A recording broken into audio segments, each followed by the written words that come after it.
Yo me voy a referir hoy a los síndromes de puntos blancos. Los síndromes de puntos blancos son una serie de enfermedades inflamatorias que tienen algunas cosas en común entre sí, y lo más importante es que en la mayor parte de los casos el diagnóstico es meramente clínico, por lo cual tenemos que distinguir muy bien todas las características de cada una de estas presentaciones. Cada una en sí es sencilla, pero cuando se ponen todas juntas suelen confundirse algunos aspectos entre una y otra.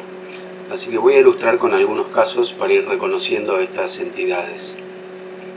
Este es el caso de una mujer de 18 años que consulta por disminución de visión brusca en su ojo izquierdo y baja la visión a 1/10. Refiere haber tenido un cuadro gripal previo, viene del Hospital Santa Lucía, atendida por el doctor Luciano Savioni, que me consulta por esta paciente. Vemos que tiene el vítreo claro y en el fondo de ojo se ven unas lesiones pequeñas, puntiformes, blanquecinas, que están distribuidas más bien en toda la periferia. No se ven alteraciones en la circulación en los vasos sanguíneos y se ve una alteración en la mácula que después la veremos más adelante. Pero lo llamativo es que es una mujer joven, brusca disminución de visión unilateral, con esos puntos blancos en la retina y una disociación tal vez entre la gran disminución de visión que tiene y el cuadro clínico. El nervio óptico no se ven alteraciones. Acá vemos otro ejemplo con más aumento, como estas lesiones blanquecinas se ven profundas. Vemos que los vasos sanguíneos retinales pasan por encima, con lo cual son lesiones muy profundas y que les hacen disminuir severamente la visión. Generalmente es unilateral.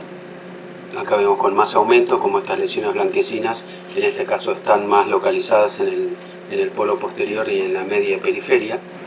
Así que estas lesiones es lo que constituye el diagnóstico de síndrome de puntos blancos evanescentes múltiples, o lo que conocemos por sus siglas en inglés como el MUTS.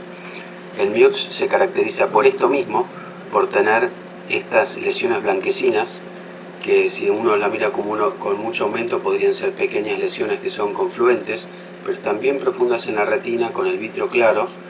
En las fotos aneríteras se ven también estas lesiones, que suelen estar en el polo posterior o en media periferia. En este caso vemos como también nuevamente el vítreo está claro, los vasos sanguíneos están bien, hay una leve hiperemia de la papila y están estos puntos pequeños asociados a una gran disminución de la agudeza visual. Acá vemos otro ejemplo donde también el nervio óptico está hiperémico, hay una alteración en la mácula y se ven estos puntos blanquecinos bien profundos en la retina. Y una de las características, además de los puntos blancos y la disminución de visión, es que estos pacientes tienen algo que nos puede hacer diferenciar, por ejemplo, de una neuritis óptica si uno ya pasaron los puntos blancos evanescentes, y es la presencia de esta granularidad en la mácula. Esta granularidad en la mácula es acúmulo de pigmento anaranjado en la mácula y que es totalmente característico de esta enfermedad, junto con la disminución de visión. Los puntos blancos que desaparecen solos al poquito tiempo, por eso se llama evanescente, aparece esta lesión que permanece en la mácula durante varios meses, entonces nos puede hacer facilitar el diagnóstico retrospectivo de esta entidad. Vemos otros ejemplos con luz anerítea y en fotocolor como se ven este pigmento anaranjado, esta granularidad en la mácula, bien característica y que tenemos que buscarla, y sobre todo si tenemos dudas lo podemos comparar con el ojo contralateral, donde no vamos a ver nada y sin embargo vamos a ver la presencia de estas alteraciones maculares, además de los puntos blancos en el fondo de ojo. Acá vemos una pequeña alteración en la mácula, después que desaparecieron los puntos blancos, y el ojo contralateral que no tenía ninguna alteración. La tercera cosa que aparece, además de los puntos blancos y la granularidad de la mácula, es alteración del nervio óptico. Acá vemos en una angiografía con fluoresceína cómo hay tinción del nervio óptico. Entonces el compromiso del nervio óptico es la tercera manifestación que podemos ver en esta enfermedad, y si hiciéramos un campo visual podemos ver un escotoma centrocecal similar a lo que ocurriría en una neuritis óptica.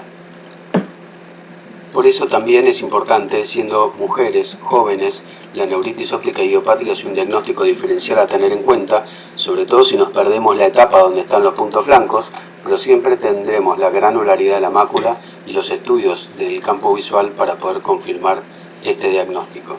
Entonces tenemos estas tres cosas para hacer el diagnóstico de Mutes, que son los puntos blancos, la granularidad de la mácula y la alteración del nervio óptico, que es bien característica. Como su nombre lo dice, es una enfermedad evanescente, entonces vemos como todos estos puntos blancos desaparecen en poquito tiempo, en pocas semanas, pero persisten la granularidad de la mácula, como les mencionaba anteriormente. Nos sirven los estudios complementarios. La angiografía con fluoresceína no nos sirve demasiado, ya que no se ven estos puntos, no se llenan del colorante, pero sí podemos ver esa tinción de la papila, como vemos en este ejemplo. Sí es de mucha utilidad, si tenemos dudas en el diagnóstico y llegar a ser necesario, la indocianina, la angiografía con indocianina verde, donde nos muestra todos estos puntos hipofluorescentes en los tiempos tardíos de la angiografía con fluoresceína, y que estos puntos hipofluorescentes, luego de la recuperación, como es una enfermedad evanescente, van a desaparecer dejando lugar a una coroides totalmente normal. Existen pocas complicaciones en esta enfermedad, ya que es una enfermedad evanescente, desaparecen todas las manifestaciones, recuperan excelente agudeza visual aún sin tratamiento, y como complicaciones sería la recuperación visual incompleta, lo cual es raro porque no deja alteración a nivel del epitelio pigmentario, como sí dejan otros síndromes de puntos blancos. Las recurrencias son muy extrañas, y más aún el desarrollo de membrana neovascular es muy raro, ya que estas son solamente lesiones del epitelio pigmentario que no afectan ni la Bruch ni otras capas profundas de la retina. Este es otro ejemplo, otro caso de este paciente que tiene 31 años y refiere una disminución brusca de agudeza visual también a una décima. No tiene el ojo rojo, es totalmente sano, no tiene ningún antecedente y sin embargo ustedes ven en la imagen que se ve también el vítreo claro, no hay células en cámara anterior, la circulación se ve bien, sin embargo se ven unas lesiones blanquecinas en la retina profunda, y en este caso estas lesiones ya no son puntos como veíamos anteriormente, sino que son más bien placas y que están particularmente en el polo posterior. Placas en el polo posterior de color blanquecino, de comienzo agudo, en gente joven, por otro lado totalmente sana, a veces tiene antecedentes de una enfermedad viral previa, como un cuadro gripal, otras veces no tienen nada, y vemos cómo se ven estas placas blanquecinas en el polo posterior sin otras manifestaciones inflamatorias más que la presencia aguda de estas placas en el polo posterior. En este caso la angiografía con fluoresceína es un excelente test que nos ayuda en el diagnóstico, porque siempre va a mostrar este patrón, el de una hipofluorescencia temprana y una hiperfluorescencia tardía. Las placas pueden ser totalmente asimétricas, acá vemos una que afecta una gran parte del polo posterior, y también la angiografía con fluoresceína nos va a mostrar esa hipofluorescencia temprana y la hiperfluorescencia tardía. Las placas pueden ser totalmente irregulares, pueden ser totalmente asimétricas. Vemos en este caso cómo se ven estas placas y bueno, esto constituye lo que se llama la epiteliopatía placoide posterior multifocal aguda, o AMPI por sus siglas en inglés. Vemos imágenes de las fotos anelitras, cómo se ven las placas blanquecinas bien profundas en la retina sin inflamación intraocular, y que estas lesiones pueden ser totalmente asimétricas, y eso es lo habitual. Esta es una enfermedad, a diferencia de la anterior de Mutes, esta es bilateral y asimétrica. Aquí vemos otro ejemplo de cómo estas lesiones son bien ubicadas en el polo posterior, totalmente asimétricas. El diagnóstico es clínico, ya que ningún análisis nos va a permitir hacer el diagnóstico de esta enfermedad. Como les mencionaba, la angiografía con fluoresceína es una excelente técnica para confirmar este diagnóstico, y otra cosa que podemos utilizar para ver su compromiso y cómo evoluciona es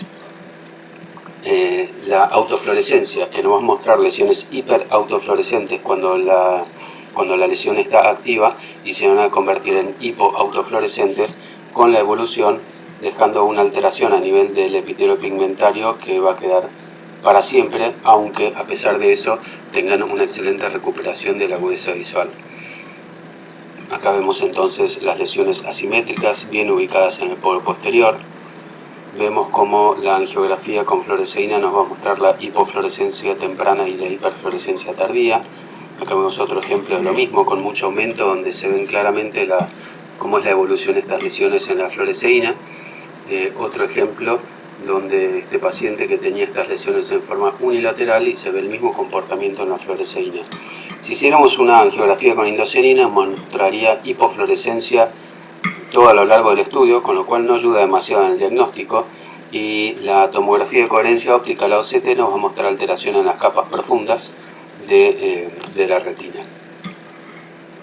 La evolución de esta enfermedad es que, aún sin tratamiento, esas lesiones blanquecinas se van a pigmentar, aunque como es un proceso inflamatorio, muchos de ellos tienen una enfermedad viral previa. Yo particularmente suelo tratar a estos pacientes, aunque si no lo hacemos van a resolver de todas maneras, pero no hay ningún estudio comparativo que nos indique si es mejor tratar o no tratar de acuerdo a la recuperación de agudeza visual de estos pacientes. Por lo tanto, un ciclo corto de corticoides sistémicos de unos 15-20 días creo que es una buena alternativa para tratar a estos pacientes. Vemos cómo con el tiempo las lesiones blancas van desapareciendo y se van poniendo cada vez más pigmentadas, y vemos cómo la autofluorescencia nos va mostrando esa hipoautofluorescencia que nos indica que las lesiones se están cicatrizando. Tiene muy buen pronóstico visual, existen recurrencias, pero no es lo habitual, y recuerden que es una enfermedad bilateral de gente joven, sana, y que no tiene relación con ninguna otra enfermedad, aunque algunos de estos pacientes pueden desarrollar cuadros inflamatorios en otras partes de su cuerpo, por ejemplo nefritis y por ejemplo encefalitis, que pueden estar asociados al mismo tiempo que esta enfermedad, aunque estas complicaciones o estas otras manifestaciones de la misma enfermedad son altamente infrecuentes. Acá vemos otro ejemplo de esta mujer de 46 años que consulta por disminución de visión bilateral. Refiere que primero le había afectado su ojo izquierdo y 4 años después había afectado el ojo derecho. La agudeza visual era de 4 décimos en el ojo derecho y 7 en el ojo izquierdo. No había células en cámara anterior, no había inflamación anterior. Y en el fondo de ojo vemos claramente que el humor vítreo está claro, no tiene inflamación al vítreo, pero vemos estas lesiones placoides similares a la anterior, pero tienen un patrón distinto. Si ustedes se fijan, estas lesiones están como comenzando desde el nervio óptico y irradiadas hacia la periferia, y el problema es que si estas lesiones, que son progresivas y bilaterales, afectan la mácula, los pacientes pierden la visión central, porque esto ya no es una alteración solamente del epitelio pigmentario, sino que afecta la coriocapilar, por lo tanto afecta la visión si hay compromiso de la mácula.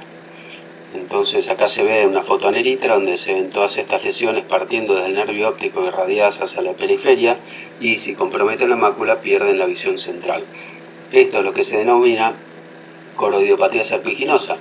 La coroidiopatía serpiginosa es similar a la placoide en cuanto a la ubicación de las lesiones, pero son lesiones mucho más agresivas que, como les decía, no solo afectan el epitelio pigmentario, sino también la coriocapilar.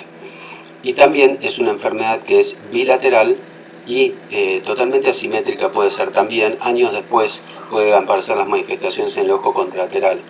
Pero sin duda que en esta enfermedad no hay alternativa y necesitamos un tratamiento bien agresivo para detener la progresión de la enfermedad, a diferencia de lo que pasaba en Edampi.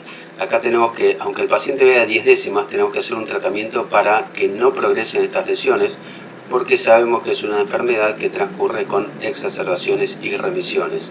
Entonces el momento de tratar no es este, cuando ya comprometió la mácula, sino que es este, donde hay solamente una afectación alrededor del nervio óptico en un ojo, mientras que el otro ya le afectó la parte central de la visión. También tenemos que hacer un tratamiento en este paciente, donde vemos que, si bien es una foto aneritra y una color, vemos cómo ha progresado severamente, todavía respetando la parte central y teniendo buena agudeza visual.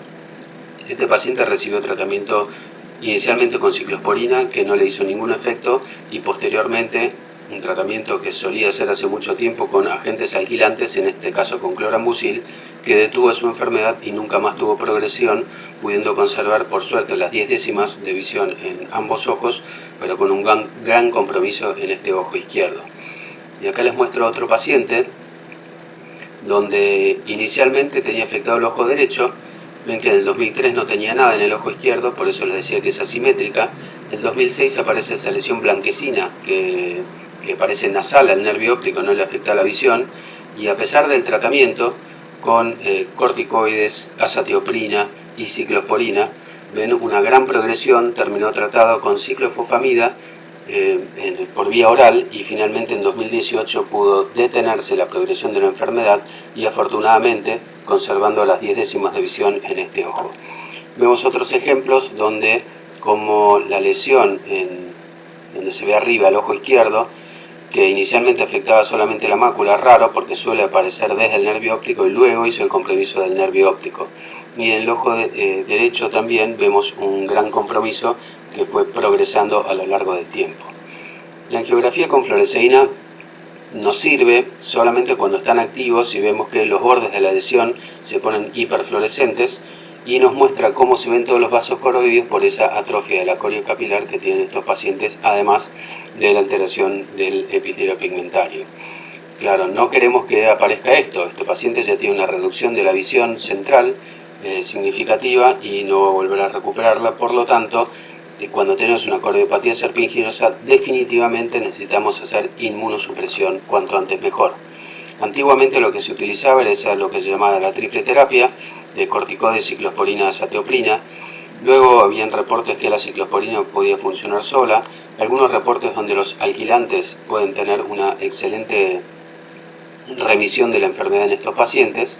En mi caso, esos pacientes suelo tratarlos con ciclofosfamida para que no progrese. Son 6 meses de tratamiento con 100 miligramos por día de ciclofosfamida, cuidando una buena hidratación y checando los blancos y las plaquetas, sabiendo que los efectos colaterales o posibles efectos adversos de la ciclofosfamida son la esterilidad y la cistitis hemorrágica, pero la última se previene teniendo una hidratación de 3 litros de líquido por día. Otras alternativas de tratamiento son los agentes biológicos como el adalimumab. Los pulsos de metilprednisolona pueden servir para reducir la inflamación, aunque no van a hacer la remisión de la enfermedad, y hasta se plantea los implantes de corticoides también en la etapa aguda, como la triamcinolona o el Osurdex, para eliminar la inflamación, aunque la clave en esta enfermedad no es la inflamación, porque esta incluso se va espontáneamente, sino que lo que tenemos que hacer es inmunosupresión para prevenir la progresión de la enfermedad. Y cuando ya pensamos que sabemos todo, este es el ojo derecho de un paciente donde se ven esas lesiones que parecen la serpinginosa porque aparecen desde el nervio óptico. Hay atrofia de la coriocapilar, se ven los vasos coroideos, y el otro ojo de la misma paciente tenía una placa, lo mismo que vemos en el AMPI. Entonces esta es una mezcla de AMPI y serpiginous, como lo llaman los americanos, y esta mezcla a veces no nos definimos por una u otra, y Bob Nusenblatt le dio el nombre de amphigenous cuando no es clara la definición entre una y otra enfermedad.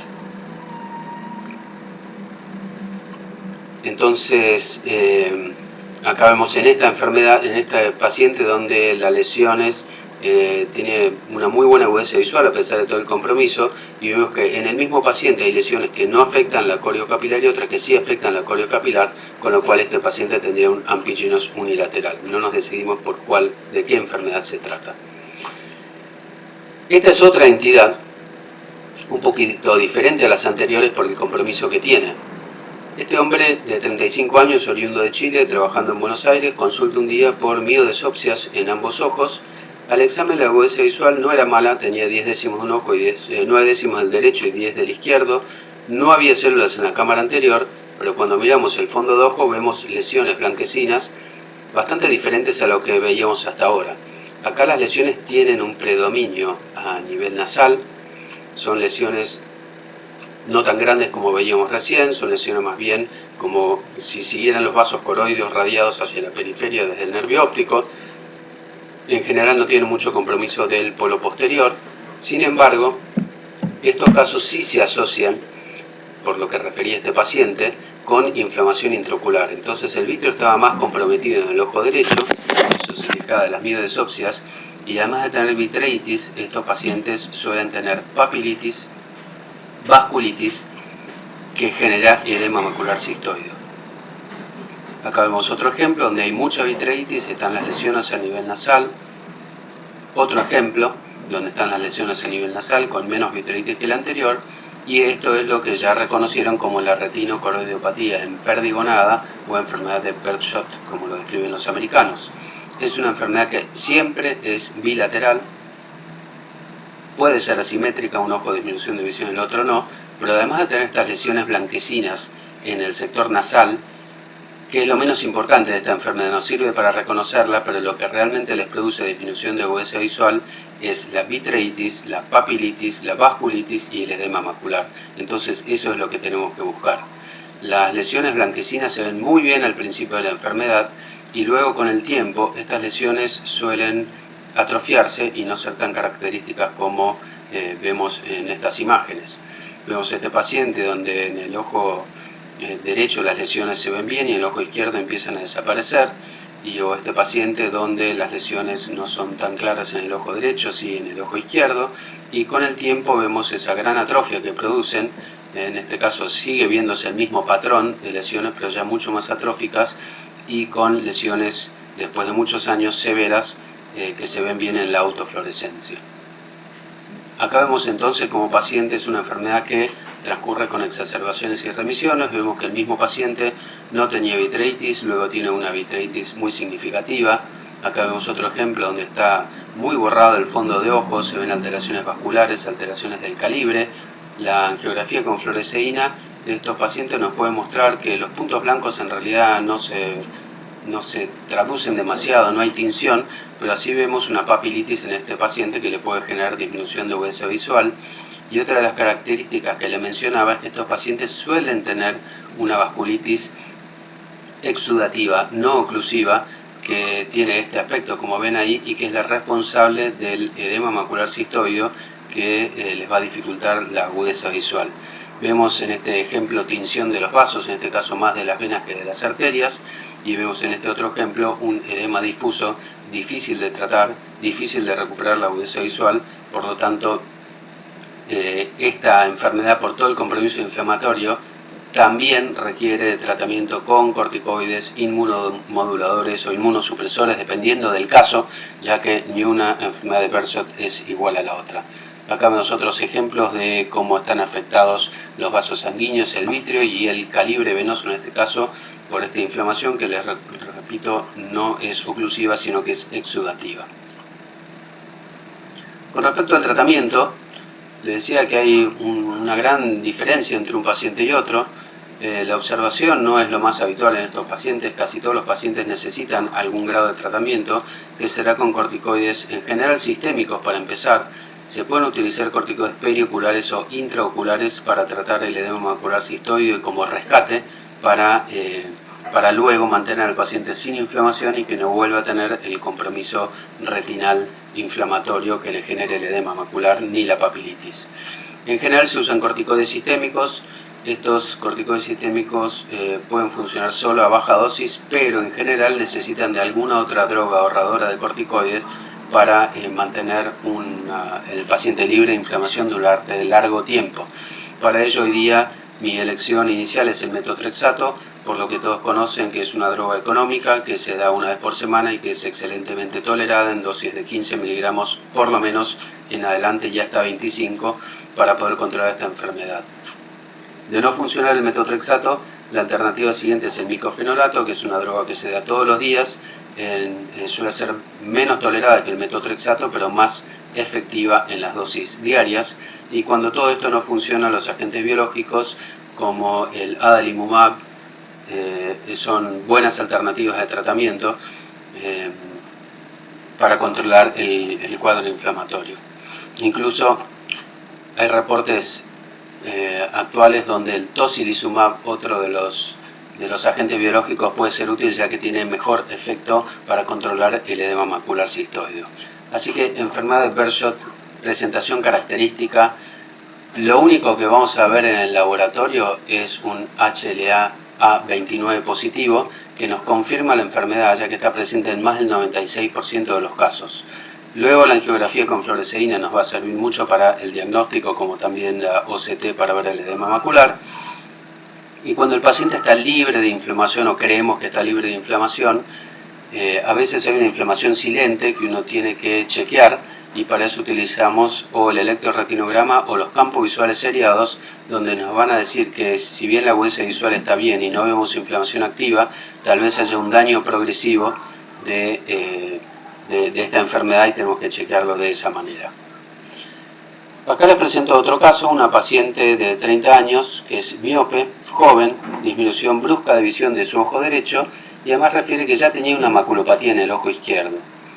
No hay células en la cámara anterior y en el fondo de ojo lo que vemos son lesiones más puntiformes en el polo posterior.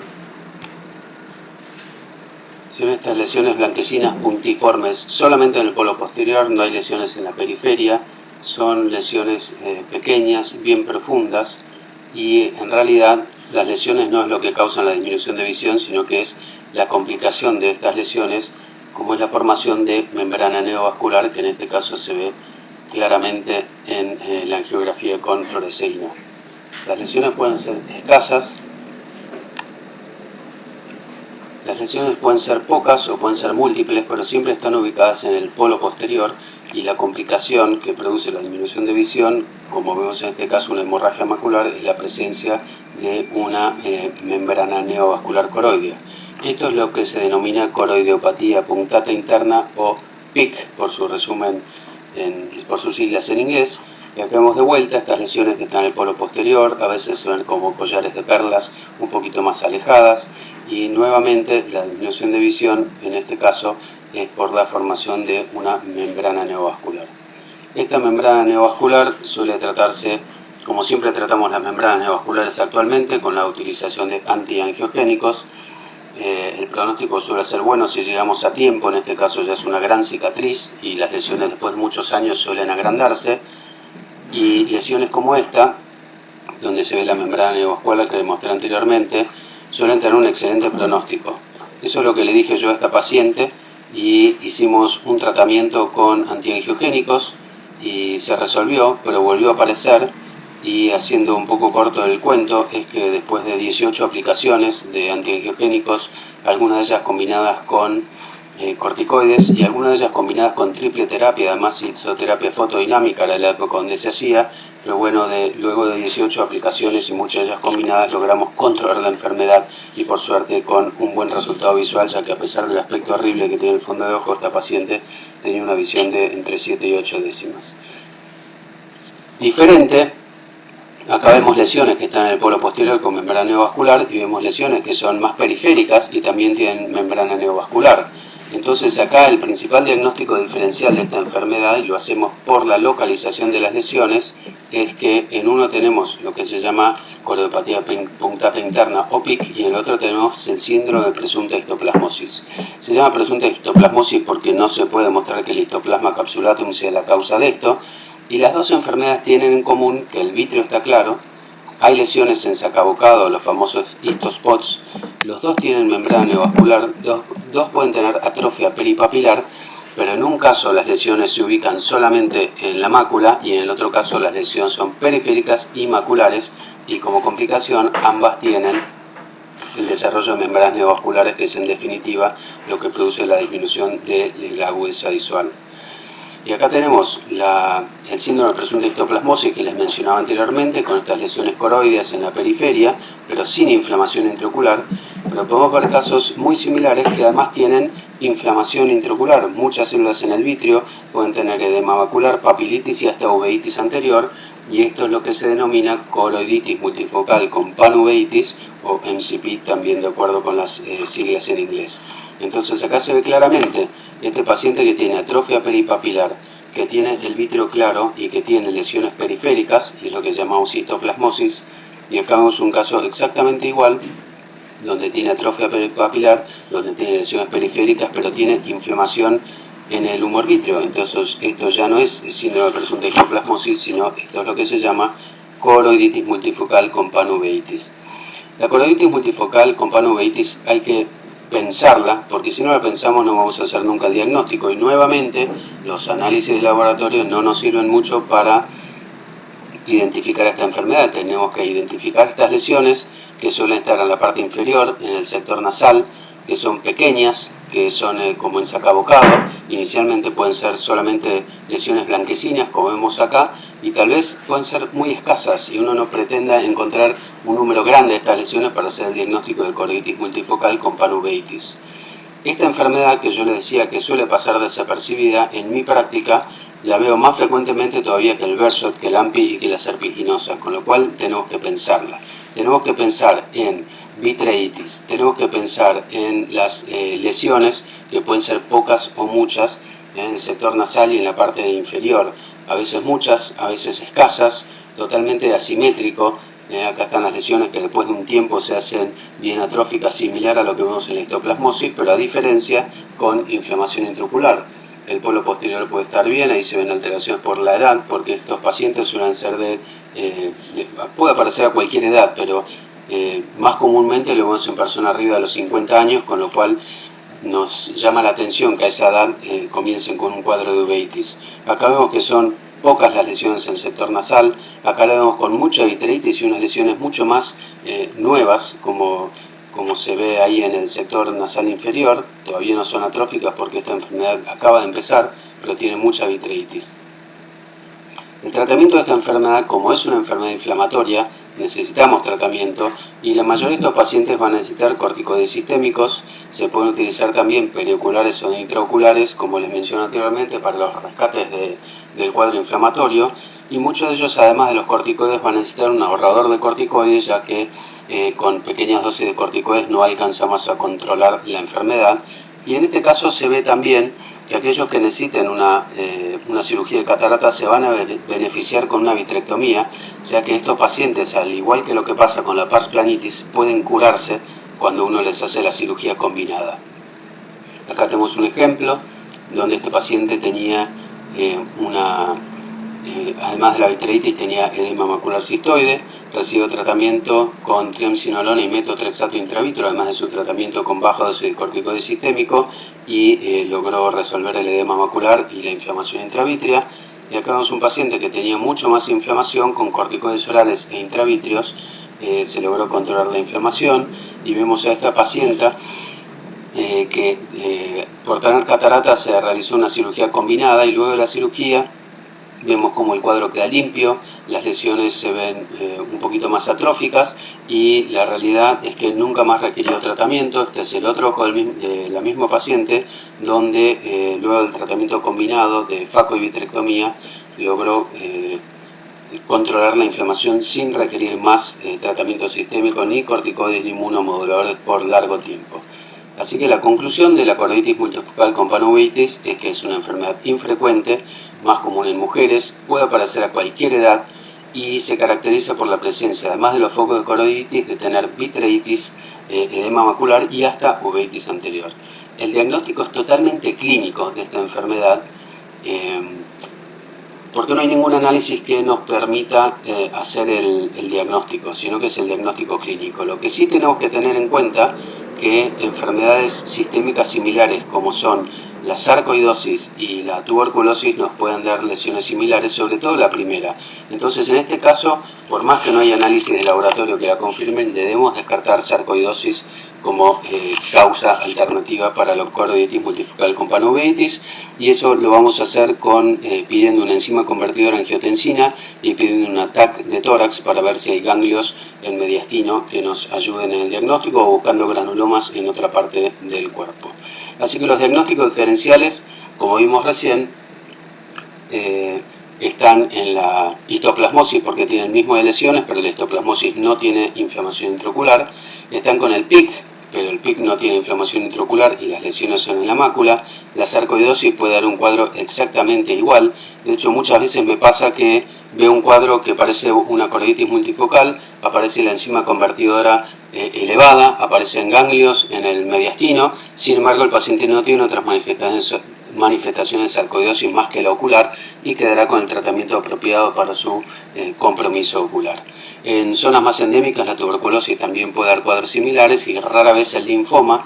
Y el linfoma lo menciono porque una uveitis que empieza a los 50-60 años, siempre tenemos que pensar en linfoma, por más que no tenga estas lesiones tan características coroides como vimos en estos casos. Así que, como ven, los síndromes de puntos blancos son un montón de entidades que son diferentes entre sí y que necesitamos reconocerlas clínicamente. El Mutes no necesita tratamiento y se va solo, es unilateral y aparece en mujeres jóvenes. La epiteliopatía placoide también aparece en gente joven, es bilateral y son placas en el polo posterior, y un ciclo corto de corticoides va a permitir una mejor recuperación de la visión aparentemente. La otra entidad que suele ser con placas es la cordeopatía serpiginosa, y que acá no podemos observar a los pacientes, tenemos que tratarlos agresivamente con inmunosupresores para que las lesiones que empiezan desde el nervio óptico en forma de placas irradiadas hacia la periferia no lleguen a afectar la mácula para no hacerles perder la visión central. La retinocordiopatía de Behçet es diferente a todas estas porque además tiene un gran componente de inflamación intraocular. No está inflamado el segmento anterior, pero sí tiene vitreitis, papilitis, vasculitis retinal y edema macular cistoide, que es lo que nosotros tenemos que tratar para que estos pacientes tengan buena visión.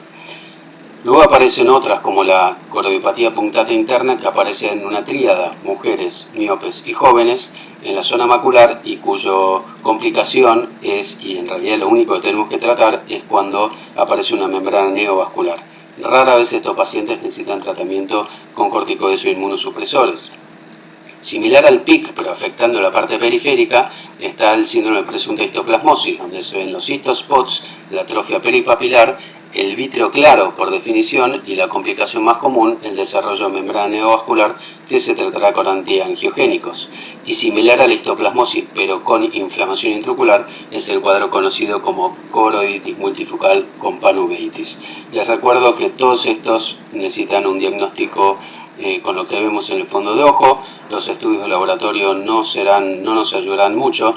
En el Mutes la indocianina nos puede dar una buena orientación diagnóstica, sobre todo si ya desaparecieron los puntos blancos. En la epiteliopatía placoide nos puede servir la autofluorescencia y